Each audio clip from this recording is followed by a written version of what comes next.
Hi hello everyone, நான் கவி.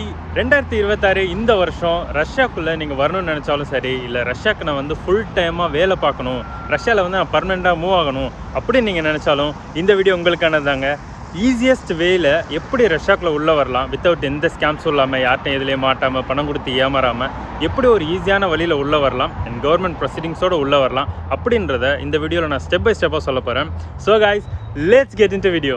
So guys, நான் சொன்ன மாதிரி ரஷ்யாவுக்குள்ளே நீங்கள் வந்து குடியுரிமை வாங்குறதுக்கும், இல்லை வந்து ஃபுல் அண்ட் ஃபுல்லாக நீங்கள் மூவ் ஆக போகிறீங்க ஒரு ஒர்க்குக்கோ, லாங் டைம் ஒர்க்குக்கு, ஜஸ்ட் லைக் தட் நான் வந்தேன் போனேன் அப்படின்னு இல்லாமல் ஒரு லாங் டைம் ஒர்க்குக்கு நான் உள்ளே வரணும் அண்ட் தென் வந்து முழுசாக நான் செட்டில் ஆகணும் அப்படின்ற பட்சத்தில் one of the best option அப்படின்னு வந்து பார்த்தீங்கன்னா ஸ்டூடெண்ட் வீசா. ஏன் ஸ்டூடெண்ட் வீசா அந்தளவுக்கு ஒரு பெஸ்ட் ஆப்ஷன் அப்படின்னு பார்த்தீங்கன்னா, 2025 வந்து ரஷ்யன் கவர்மெண்ட் ஒரு சட்டம் கொண்டு வந்தாங்க. என்னென்னா, ரஷ்யாவுக்குள்ளே ஸ்டூடெண்ட் வீசாவில் வர அத்தனை ஃபாரின் சிட்டிசன்ஸ்க்கும் யார் யார் மெயின் கோர்ஸ் படிக்கிறாங்க, மெயின் கோர்ஸ் மீன்ஸ் பேச்சுலர்ஸோ இல்லை மாஸ்டர்ஸோ யார் யார் படிக்கிறாங்களோ அவங்களுக்கு வந்துட்டு டெம்பரரி ரெசிடென்ஸ் பர்மிட் கொடுக்கணும்னு சொல்லிட்டு அஃபிஷியலாகவே ரஷ்யன் கவர்மெண்ட் ஒரு ரூல்ஸை கொண்டு வந்தாங்க. ஏன் அப்படின்னு வந்து பார்த்தீங்கன்னா, ரஷ்யாவுக்குள்ளே வந்து டெம்பரரி ரெசிடென்ஸ் பர்மிட் இல்லை ஒர்க் பர்மிட் இல்லை பிஆர் அப்படின்னு இல்லாமல் ரஷ்யாவுக்குள்ளே நீங்கள் அஃபிஷியலாக வேலை செய்ய முடியாது. அண்ட் ரஷ்யாவுக்குள்ளே உள்ள வர ஸ்டூடெண்ட்ஸ்க்கு வந்து பார்ட் டைம் ஜாப்ஸ் தேவை. அதே மாதிரி அவங்களுக்கும் வந்து இங்கே வந்து பற்றாக்குறை இருக்குது, வேலைக்கு ஆளுங்க பற்றாக்குறையும் இருக்குது. ஸோ எப்படி இதை அஃபிஷியலாக ஆக்கணும்னு பார்த்துட்டு அந்த மாதிரி ஒரு சட்டத்தை கொண்டு வந்தாங்க. 2025 முன்னாடி வரையும் அந்த மாதிரி ஒரு ஆப்ஷனே கிடையாது. ஸ்டூடெண்ட்ஸ் வருவாங்க, பார்ட் டைம் வேலை பார்ப்பாங்க, பட் வந்து அது அஃபிஷியலான வேலையாக இருக்காது. சம்பளம் வந்து கையில் கிடைக்காது, ஜஸ்ட் லைக் தட், லைக் அக்கௌண்ட்டில் கிடைக்காது, ஜஸ்ட் கையில் வந்து கேஷாக கொடுப்பாங்க. ஸோ அது வரையுமே வந்து அந்த மாதிரி ஒரு சட்டம் இல்லை. அதுக்கப்புறமாட்டி தான் இந்த மாதிரி ஒரு புது சட்டத்தை கொண்டு வந்திருக்காங்க. ஸோ இதை வச்சுட்டு நம்ம என்ன பண்ணலான்னு கேட்டிங்கன்னா, ஒரு ஃபாரின் ஸ்டூடெண்ட் வந்து உள்ளே வர்றப்போ அவங்க வந்து மெயின் கோர்ஸ் ஜாயின் பண்ணதுக்கப்புறம் after 6 months they are eligible for applying temporary residence permit. Temporary residence பர்மிட்னா வந்துட்டு நம்ம இப்போ நிறையா ஸ்கேம்ஸ் ஒன்று போயிட்டுருக்கு. ஸ்கேம்ஸில் என்ன சொல்லுவாங்கன்னா, நாங்கள் வந்து க்ரீன் கார்டு வாங்கி கொடுப்போம், நீங்கள் வந்து உங்களுக்கு ரஷ்யாவுக்கு போயிட்டீங்கன்னா உங்களுக்கு வந்து க்ரீன் கார்டு ஒன்று அரேஞ்ச் பண்ணி கொடுப்போம் அப்படின்னு சொல்லுவாங்க. Green card means what they are trying to say is like, அவங்க வர்ற வீசா வந்து பார்த்தீங்கன்னா ஒர்க் பர்மிட்டோ இல்லை ஒர்க்கோ இல்லை ஸ்டூடெண்ட்டோ அது சம்மந்தமாக இருக்காது. They will come in business visa இல்லை டூரிஸ்ட் வீசா வருவாங்க. இந்த மாதிரி போட்டு கொடுப்பாங்க ஏஜென்ட்ஸ். அவங்க வரமாட்டாங்க அவங்களுக்கு, ஏன்னா அது என்னன்னே தெரியாது. ஏஜென்ட்ஸ் வந்து அந்த மாதிரி போட்டு கொடுத்து they will send them in. So அவங்க உள்ளே வந்ததுக்கப்புறம் இந்த மாதிரி வந்து அந்த க்ரீன் கார்டுன்னு சொல்லிட்டு ஒன்று எடுத்து கொடுப்பாங்க. அது வந்து பார்த்திங்கன்னா ஜஸ்ட் வந்து ஒரு பேசிக் திங். ரஷ்யாவுக்குள்ளே எந்த ஒரு ஃபாரின் சிட்டிசன் உள்ளே வந்தாலுமே வந்து அவங்களோட பயோமெட்ரிக்ஸ் கொடுத்து, பயோமெட்ரிக்ஸ் மீன்ஸ் அவங்களோட கைரேகை, கண் இதெல்லாம் ஸ்கேன் பண்ணுவாங்க. அண்ட் தென் அவங்க வாய்ஸ் ரெக்கார்டிங் இதெல்லாம் ஸ்கேன் பண்ணுவாங்க ரஷ்யன் டேட்டா பேஸில் அப்டேட் பண்ணுறதுக்காக, இவங்க இன்னாரா அப்படின்னு சொல்லிட்டு. அந்த மாதிரி ஸ்கேன் பண்ணதுக்கப்புறம் நம்ம ஊரில் ஒரு கன்ஃபர்மேட்டிவ் சர்டிஃபிகேட் கொடுப்பாங்கல்ல, ஒரு டெஸ்ட் முடிச்சதுக்கப்புறம் எப்படி ஒரு ஹாஸ்பிட்டலில் வந்து ஒரு மெடிக்கல் சர்டிஃபிகேட் கொடுக்குறாங்களோ அது மாதிரி இது ஒரு டாக்குமெண்ட் ஃபார் கன்ஃபார்மிங் யுவர் நீங்கள் பயோமெட்ரிக்ஸ் கொடுத்ததுக்கான கன்ஃபர்மேஷன்.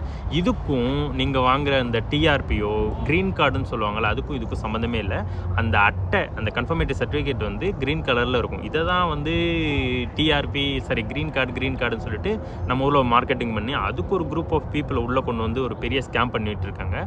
ஸோ இதுக்கும் எந்த ஒரு சம்மந்தமே கிடையாது. ஸோ நம்ம டாபிக் வருவோம். ஒன்ஸ் நீங்கள் யூனிவர்சிட்டிக்குள்ளே வந்ததுக்கப்புறம், அதாவது நீங்கள் பேச்சுலர்ஸோ இல்லை மாஸ்டர்ஸ்க்கோ நீங்கள் உள்ளே வந்ததுக்கப்புறம் ஆஃப்டர் 6 months, இப்போது பேச்சுலர்ஸ் 4 வருஷம் இல்லை மாஸ்டர்ஸ் 2 வருஷம் நீங்கள் படிக்க வரீங்கன்னு வச்சுக்கலாமே, நீங்கள் வந்து உள்ள கோர்ஸுக்கு வந்ததுக்கப்புறம் ஒரு 6 மாதம் கழித்து நீங்கள் வந்துட்டு இந்த டெம்பரரி ரெசிடென்ஸ் பர்மிட் நீங்கள் அப்ளை பண்ணலாம். இது வந்து ஜஸ்ட் கவர்மெண்ட் ப்ரொவைடட் சைட் இருக்குது. நான் வந்து என்னோட டிஸ்கிரிப்ஷனில் அதோட சைட் லிங்க் நான் எல்லாமே கொடுக்குறேன். நீங்கள் இங்கே அங்கேன்னு ஓடி அலையெல்லாம் தேவையில்லை. அண்ட் தென் வந்துட்டு என்னென்ன டேட்டாஸ் ரிக்வயர்டு, என்னென்ன டாக்குமெண்ட்ஸ் ரிக்வயர்டு, அது எல்லாமே வந்து அந்த லிங்க்லேயே கொடுத்துருவாங்க. நீங்கள் அதை போய் படித்து பார்த்தா மட்டும் போதும். என்னோட ஒரே ரிக்வெஸ்ட் என்னென்னா, இங்கே இருக்க எல்லாத்துக்கும் ஜஸ்ட் வந்து படிங்க. ஏதாவது ஒரு விஷயம் பண்ண போகிறீங்கன்னா அது கொஞ்சம் டைம் கொடுத்து அதை வந்து எக்ஸ்ப்ளோர் பண்ணுங்கள். இங்கே எல்லாருக்குமே இருக்க பெரிய பிரச்சனை என்னென்னா, யாருமே வந்து அதை வந்து எக்ஸ்ப்ளோர் பண்ணுறதில்ல. ஏதாவது ஒரு ஆப்ஷன் கிடச்சிருச்சுன்னா ஓகே இது யார் பண்ணுறா, இப்போ நிறைய பேர் என்கிட்ட கேள்வி தான் கேட்பாங்க, ஆனால் நீங்கள் எனக்கு இது எப்படி பண்ணுறதுன்னு சொல்லுங்கன்னு. அவங்க அதை எக்ஸ்ப்ளோர் பண்ணுறதில்ல. இதனால தான் நிறையா ஸ்கேம்ஸ் நடக்குது, நிறைய ஏமாத்து வேலை நடக்கிறது. இதுதான் ரொம்ப முக்கியமான காரணமே இதுதான். So guys, just go read these things, read the instructions. நீங்கள் இங்கே படிக்கிற ஸ்டூடெண்ட்ஸாக இருக்கட்டும், இல்லை இதுக்கப்புறம் வரப்போகிற இந்தியாவிலேருந்து வர்றீங்க அப்படின்ற உங்களுக்கு ஒரு ஐடியா இருந்தாலும் please go through the links. உங்களுக்கு ஒரு ஐடியா கிடைக்கும் எப்படி இதை பண்ணுறது அப்படின்னு சொல்லிட்டு. There are set of documents நீங்கள் அதுக்கு ப்ரிப்பேர் பண்ணணும். அண்ட் எஸ்பெஷலாக ஃபார் டிஆர்பி எப்படி பண்ணுறது, என்னென்ன டாக்குமெண்ட்ஸ் தேவை அப்படின்றத என்னோட நெக்ஸ்ட் வீடியோவில் நான் கொடுக்குறேன். இந்த வீடியோவில் just we will cover it up the overall thing. So இப்போ வந்துட்டு நீங்கள் இந்த டாக்குமெண்ட்ஸ் என்னென்ன இருக்கணும், என்னென்ன பண்ணணும்னு சொல்லிட்டு அந்த லிங்க்கில் இருக்கும். நீங்கள் என்ன பண்ணுவீங்க, உங்களோட யூனிவர்சிட்டிலேருந்து டாக்குமெண்ட்ஸு என்னென்ன தேவையோ அந்த அடிப்படை இதெல்லாம் வாங்கி நீங்கள் அப்லோட் பண்ணதுக்கப்புறம் you will get the TRP within 6 months, 4 to 6 months உங்களுக்கு வந்து அந்த டிஆர்பி கிடைக்கும். ஸோ ஒன்ஸ் டிஆர்பி கிடைச்சதுக்கப்புறம் நீங்கள் என்ன பண்ணலான்னா, you can sign any contract with anyone else. ஏன்னா அது வரையுமே உங்களால் வந்துட்டு ஒரு அஃபிஷியலாக வேலை பார்க்க முடியாது. நீங்கள் வந்து எங்கே போனாலும் ஒரு அன்அஃபிஷியல் வேலை ஏதாவது ஒன்று பார்க்கலாம். அது வந்து ஒரு நிரந்தரமாக இருக்காது. ஒரு இப்போ அமெரிக்காவில் இல்லை யூரோப்பில் வேலை பார்க்குறவங்களாம் சொல்லுவாங்கள்ல, நான் வேலை பார்த்தேன், கடனை கட்டினேன், அந்த மாதிரிலாம் எதுவும் பண்ண முடியாது. கடனை கட்ட முடியாது, எதுவுமே பண்ண முடியாது. ஜஸ்ட் லைக் தட் பொழப்பு பார்க்கலாம். அந்த பொழப்பை வச்சுக்கிட்டு அந்த காசை வச்சு நீங்கள் உங்களை மட்டும்தான் பார்த்துக்க முடியுமே தவிர வீட்டையும் பார்க்க முடியாது, கடன் அடைக்க முடியாது, அந்த மாதிரிலாம் எதுவுமே பண்ண முடியாது. ஸோ ஜஸ்ட் நீங்கள் வந்துட்டு உங்களோட டெம்பரரி ரெசிடென்ஸ் பெர்மிட் வாங்கிட்டு நீங்கள் வந்துட்டு ஏதாவது ஒரு கம்பெனியில் ஒரு இன்டர்னோ இல்லை ஒரு ட்ரெயினியாவோ அந்த மாதிரி ஜாயின் பண்ணலாம். ஸோ ஜாயின் பண்ணிவிட்டு இனிஷியலாக ஒரு பேசிக் சேலரியில் நீங்கள் வேலை பார்க்க ஆரம்பிப்பீங்க. ரஷ்யாவை பொறுத்தவரை என்னென்னா, படித்ததுக்கெல்லாம் சம்பளம் கொடுக்க மாட்டாங்க. நீங்கள் எவ்வளோ எக்ஸ்பீரியன்ஸ் வச்சுருக்கீங்களோ அதை பேஸ் பண்ணி தான் உங்களுக்கு சம்பளம் கிடைக்கும். ஸோ அப்படி இருக்க பட்சத்தில் you will just start the work. நீங்கள் வந்து பேசிக்காக ஒரு வேலையை ஆரம்பிப்பீங்க. ஒரு அன்டில் தட் நீங்கள் வந்து எப்படியா இருந்தாலும் உங்களுக்கு டிஆர்பி வந்து throughout the period of your education கொடுப்பாங்க. இப்போ நீங்கள் பேச்சுலர்ஸ் 4 வருஷம் பண்ண போகிறீங்கன்னா அந்த 4 வருஷத்துக்கான டிஆர்பி இருக்கும், ப்ளஸ் 6 months எக்ஸ்ட்ரா கொடுப்பாங்க. Same thing like that the masters நீங்கள் பண்ண போகிறா இருந்தாலும் அந்த மாஸ்டர்ஸ்க்கு 2 வருஷத்துக்கு உங்களுக்கு டிஆர்பி இருக்கும், ப்ளஸ் 6 months எக்ஸ்ட்ரா கொடுப்பாங்க. ஸோ இதுதான் வந்து அவங்களோட ப்ரோட்டோகால். ஸோ அப்படி இருக்க பட்சத்தில் நீங்கள் வந்து படிச்சுட்டு இருக்கையிலே you will have the official documents to work in Russia. ஏன்னா அது இல்லாமல் நீங்கள் எதுவுமே பண்ண முடியாது. ஸோ அப்படி இருக்க பட்சத்தில் நீங்கள் இதை வாங்கிட்டு நீங்கள் வந்து ஏதோ ஒரு கம்பெனியில் ஜாயின் பண்ணிவிட்டு you can go to class. And also நீங்கள் வந்துட்டு உங்களுக்கு எப்போது ஃப்ரீ இருக்கும் அந்த டயத்தில் ஒரு இன்டர்ன்ஷிப்போ இல்லை ஒரு ட்ரெயினியாவோ ஏதோ ஒரு கம்பெனிக்கு நீங்கள் வேலைக்கு போகலாம்.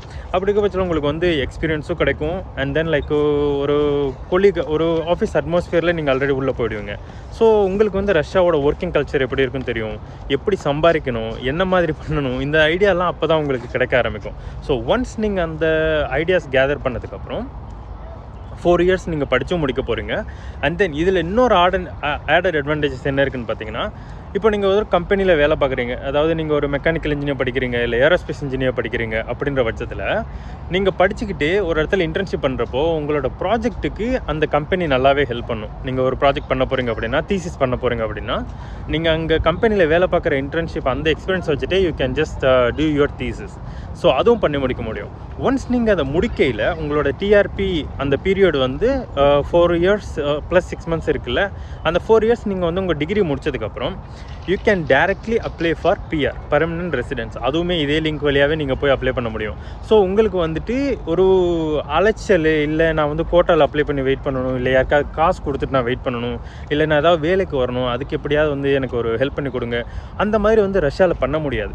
ஏன் அந்த மாதிரி பண்ண முடியாதுன்னா, ரஷ்யாவில் வந்து பார்த்திங்கன்னா, இப்போ நம்ம ஊரில் வந்துட்டு நம்ம தமிழ்நாடே எடுத்துக்கலாமே. இப்போ தமிழ்நாட்டில் வந்துட்டு நம்ம வேலை பார்க்குறதுக்கும் ஒரு நார்த் இந்தியன் வந்து வேலை பார்க்குறதுக்கும் ஒரு பெரிய வித்தியாசம் இருக்குது. அவங்களுக்கு வந்து அவ்வளோ சம்பளம் கொடுக்க தேவையில்லை. Same thing like that in ரஷ்யாவில் வந்து பார்த்திங்கன்னா 6 countries இருக்குது ரஷ்யாவை சுற்றி. தஜிகிஸ்தான், உஸ்பெகிஸ்தான், கிர்கிஸ்தான், கசகஸ்தான், இந்த மாதிரிலாம் சொல்லிட்டு ஏரியா இருக்குது. ஸோ அவங்களாம் என்ன பண்ணுவாங்கன்னா, இப்போது நாம் வாங்குறதோட ஒரு ஃபார் எக்ஸாம்பிள் இங்கே வந்து ரஷ்யாவில் வந்து ஒரு நாளைக்கு ஆவரேஜாக ஒரு ஆளுக்கு வந்து 6,000 ரூபாய் நம்ம கொடுக்கணும் சம்பளம். அவங்களுக்கு வந்து 2,000 ரூபாய் கொடுத்தா போதும், they will work very good.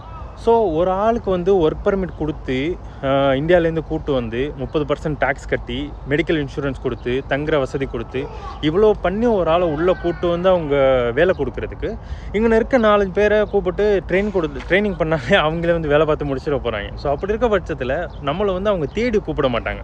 Russia பொறுத்தவரை இதான் சிச்சுவேஷன். நிறைய பேர் சொல்லுவாங்க இந்த வேலை ஆப்ஷன்லாம் இருக்குன்னு, அது எதுவுமே உண்மை கிடையாது. It's all fake. அந்த மாதிரி எங்கேயுமே ஆப்ஷன் கிடையாது. ஏன்னா அவங்களுக்கு வந்து லோ வேஜஸில் வேலை பார்க்குறதுக்கு ஆளுங்க நிறைய பேர் இருக்காங்க. ஸோ நாம் என்ன பண்ணணும்னா, நாம் தான் நம்மளை ப்ரிப்பேர் பண்ணிக்கணும். நம்மள்கிட்ட பிஆரோ இல்லை டிஆர்பியோ ரெடி பண்ணி வச்சுக்கிட்டு ஒரு டிகிரி சர்டிஃபிகேட் இருந்துச்சுன்னா you can go and approach. And நான் சொன்ன மாதிரி அவங்க உங்களுக்கு இனிஷியலாக பெரிய சம்பளம் கொடுக்க போகிறதில்ல. They gonna give you very less salary. And then with your experience you can just gain the contact. அதை வச்சுட்டு after you getting the PR you can directly get into permanent job. இதுதான் இருக்கிறதுலே ஈஸியஸ்டான ஒரே வழி. இதை தவிர்த்து நீங்கள் வந்துட்டு நான் ரஷ்யாவில் வந்துட்டு யாரோ ஒரு ஏஜென்ட் எனக்கு வேலை வாங்கி கொடுக்குறான், இல்லை வந்துட்டு நான் வந்து 5 லட்சம் கட்டுறேன். ஏன்னா இப்போ ரீசெண்டாக நான் பார்த்தேன், ரொம்ப ரீசெண்டாக இது வந்து எங்கே வரையும் போயிருக்குன்னா, கடைக்கோடி, தஞ்சாவூர், புதுக்கோட்டை, அது வரையும் நான் புதுக்கோட்டைக்காரன் தான். ஸோ எங்கள் ஊர் வரையும் இந்த ஸ்கேம்ஸ் எல்லாம் நிறையா வர ஆரம்பிச்சிருச்சு. என்ன பண்ணுறாங்க, எங்கள் ஊர்லேயே வந்துட்டு 5.5 லட்சம் 6 லட்சம் இதெல்லாம் வாங்கிட்டு நான் வேலைக்கு வாங்கி தரேன் அப்படின்னு சொல்லிட்டு ரஷ்யன் லாங்குவேஜ் கோர்ஸை போட்டு அனுப்பிச்சி விட்டுறாங்க. ரஷ்யன் லாங்குவேஜ் கோர்ஸ் என்னென்னா it's like already said it's a language course. இந்த கோர்ஸை வச்சுக்கிட்டு நீங்கள் வந்து அஃபிஷியலாக ஒர்க் பண்ணுறதுக்கான எந்த டாக்குமெண்ட்டும் வாங்க முடியாது. You can just study and do some part time job. அந்த பார்ட் டைம் ஜாபும் எப்படி இருக்குன்னா லைக் பயந்து தான் இருக்கணும். இப்போ எனக்கு தெரிஞ்ச நிறைய பேர் விளாக்ஸ் போடுறவங்க இல்லை ஃபாரினர்ஸ் இங்கே வர்றவங்களுமே நிறைய பேர் சொல்கிறது என்னென்னா போலீஸ் எப்படான்னு காத்துக்கிட்டு இருப்பாங்க. நம்ம ஊர் மாதிரி தான் இங்கேயும் காசுலாம் வாங்குவாங்க, நிறையாவே வாங்குவாங்க காசு. நம்ம ஊரில் 500 ரூபாய் 1000 ரூபாய் வாங்குறாங்கன்னா இங்கே 5000 10,000 வாங்குவாங்க. ஸோ ஸ்டூடெண்ட்ஸ் யாராவது இந்த மாதிரி வேலை பார்த்துட்டு இருக்காங்கன்னா இது வந்து அன்அஃபிஷியல். அவங்கள்ட்ட வந்து ஒர்க்கிங் டாக்குமெண்ட்ஸ் கிடையாது, கம்பெனி கூட எந்த கான்ட்ராக்டும் கிடையாது. இப்போ கம்பெனிக்காரனை பிடிச்சி ஏன்டான்னு கேட்டால் இவன் யாருன்னு எனக்கு தெரியாது அப்படின்ட்டு போயிடுவோம். ஸோ அப்படி இருக்க பட்சத்தில் கம்பெனிக்காரன் எந்த ரெஸ்பான்சிபிளும் எடுத்துக்க மாட்டான். ஸ்டூடெண்ட்ஸ்க்கு பெரிய பிரச்சனை இருக்குது. அண்ட் அது இல்லாமல் வந்துட்டு நமக்கு ஒரு சேஃப்டி இருக்காது, சம்பாதிக்கிறது எதுவுமே பண்ண முடியாது. இந்த காசு வந்து பார்த்திங்கன்னா நம்ம திங்கிறதுக்கும் திருப்பி மெட்ரோக்கு போகிறது பஸ்ஸுக்கு வர்றது இதுக்கே செலவாகி போயிடும் எல்லா காசுமே. ஸோ நம்ம வந்து இப்போ அங்கேருந்து வேலைக்கு வர்ற எல்லாருமே எப்படி வராங்கன்னா யார்ட்டாவது கடன் வாங்குவாங்க, வட்டிக்கு வாங்குவாங்க, பேங்க்கில் லோன் எடுப்பாங்க. இப்படி எடுத்து ஏதாவது ஒரு இடத்துல போய் வேலை பார்த்து நம்ம எப்படியாவது கடன் அடைக்கலாம், வீட்டை முன்னுக்கு கொண்டு வரலாம் அப்படிலாம் நினச்சி நீங்கள் இந்த வீசாவில் உள்ளே வர்றீங்கன்னா கட்டாயம் அந்த மாதிரி பண்ணாதீங்க. ஏன்னா அதுக்கு வாய்ப்பே கிடையாது. நான் வந்து ரஷ்யாவுக்குள்ளே ஒரு 9 வருஷமாக இருக்கேன். ரஷ்யாவில் வந்துட்டு இந்த மாதிரி நான் வேலைக்கு இப்போது அமெரிக்கா சிங்கப்பூருக்கு இதுக்கெல்லாம் வேலைக்கு போகிறாங்க. அமெரிக்கா யூரோப் கண்ட்ரிஸ்க்கெலாம் வேலைக்கு போகிறாங்களோ, ஒரு இன்ஜினியராகவோ சயின்டிஸ்டாகவோ இல்லை ஒரு எப்படி சொல்லலாம் ஒரு டீச்சராகவோ இல்லை ஒரு ஸ்பெஷலிஸ்ட் ஜாப்னு வச்சுக்கலாமே. அந்த மாதிரி வந்து ரஷ்யாவில் இன்னும் வந்து ஒரு ஓப்பனிங்ஸ் வரல. ஈஸியஸ்ட் வே அண்ட் ஸ்மூதஸ்ட் வே ஒரு ப்ராப்பரான வே அப்படின்னா இந்த மாதிரி ஸ்டூடெண்ட் விசாவில் உள்ளே போய் படித்து ஒரு டிஆர்பி வாங்கி அந்த டிஆர்பி வச்சு ஃபைனலாக பிஆர் வாங்கி ஒரு பர்மனெண்ட் ஜாப் எடுக்கிறது. இது ஒன்று தான் ஆப்ஷன். இதை தவிர்த்து உங்களுக்கு வேறு என்ன கதை சொன்னாலும் நீங்கள் நம்பாதீங்க. எனக்கு வந்து இப்போ ரீசெண்டாக தெரிஞ்சது வந்து பார்த்திங்கன்னா ரஷ்யாக்குள்ளே வந்து இந்த மாதிரி நிறையா ஸ்கேம்ஸ் போயிட்டுருக்கு. ஜஸ்ட்டு ரஷ்யன் லாங்குவேஜ் கோர்ஸ் மட்டும் கொடுத்து நான் வேலைக்கு அனுப்புகிறேன். Russian language one of the best option. ரஷ்யாக்குள்ளே ஸ்டார்ட் பண்ணுறதுக்கு ரஷ்யன் லாங்குவேஜ் வந்து one of the best option. But அதை வச்சு நான் வந்து ஒரு பர்மனெண்ட் வேலைக்கு போக முடியுமா, இல்லை நான் சம்பாரித்து கடனை கட்ட முடியுமா அப்படின்லாம் அதுக்கெல்லாம் வாய்ப்பே கிடையாது. ஜஸ்ட் லைக் தட் நீங்கள் உள்ளே வரலாம், எக்ஸ்ப்ளோர் பண்ணலாம், திரும்ப போகலாம், அது மட்டும்தான் பண்ண முடியும். ஸோ இந்த மாதிரி வீசாக்கு நீங்கள் 5 லட்சம் 6 லட்சம் இந்த மாதிரிலாம் கொடுத்தலாம் கண்டிப்பாக ட்ரை பண்ணாதீங்க. ஸோ என்னை பொறுத்தவரை முடிஞ்ச அளவுக்கு நான் எல்லாமே ஷேர் பண்ணிட்டேன். ரஷ்யாவுக்குள்ளே நீங்கள் வர்றதுக்கு one of the easiest way வந்து பார்த்திங்கன்னா ஸ்டூடெண்ட் விசா மட்டும்தான். நான் அதை உங்களுக்கு ரொம்ப தெளிவாக சொல்லியிருக்கேன். இதுக்கப்புறமும் இந்த மாதிரி எங்கேயும் காசு கொடுத்து ஏமாறாதீங்க. எனக்கு வந்துட்டு ரொம்ப ஒரு ஆதங்கம் இருக்குது இந்த மாதிரி வந்து ஏமாத்துறது. அண்ட் தென் வந்து பார்த்திங்கன்னா அது ஏமாத்துறது எல்லாமே யாரும் திருப்பி கேட்க முடியாத அளவுக்கு தான் ஏமாத்துறது. அவங்க வந்து ரொம்ப கஷ்டப்படுற ஃபேமிலியாக இருக்கும். லைக் வந்து எப்படியாவது வீட்டை காப்பாற்றலாம் அப்படின்னு சொல்லிட்டு வீட்டிலேருந்து ஒரு ஆளை தயார் பண்ணி அனுப்புனா அவங்கள தான் இந்த மாதிரி ஏமாத்துறாங்க. ஏமாற்றிட்டு இவங்களால போய் கேட்கவும் முடியலை, அவங்களும் பதிலும் சொல்கிறதில்ல, டிஸப்பியர் ஆகிடுறாங்க. ஸோ இந்த மாதிரி எதுலேயும் போய் சிக்காதீங்க இதுக்கப்புறம். ஸோ என்னோட பெஸ்ட் விஷஸ் இதுக்கப்புறம் ரஷ்யா வர்றவங்களுக்கு இந்த வீடியோ ஹெல்ப்ஃபுல்லாக இருந்திருக்கும்னு நினைக்கிறேன் எல்லாருக்கும். ரஷ்யாவுக்கு வரணும்னு நினைக்கிறவங்க அண்ட் தென் வந்துட்டு உங்கள் ஃப்ரெண்ட்ஸ் யார் இதை பற்றி தெரிஞ்சால் ரொம்ப இன்ஃபர்மேட்டிவாக இருக்கும்னு நினைக்கிறீங்களோ அவங்க அத்தனை பேருக்கும் இந்த வீடியோ ஷேர் பண்ணுங்கள். உங்களுக்கு இந்த வீடியோ பிடிச்சின்னா மறக்காமல் லைக் பண்ணுங்கள். ரஷ்யா பற்றின அப்டேட்ஸ் தெரிஞ்சுட்டே இருக்குன்னு ஆசைப்பட்டீங்கன்னா மறக்காமல் நம்ம சேனலை சப்ஸ்கிரைப் பண்ணுங்கள். இதே மாதிரி இன்னொரு பெஸ்ட் வீடியோவோட நான் உங்களை வந்து சந்திக்கிறேன். Until then, see you from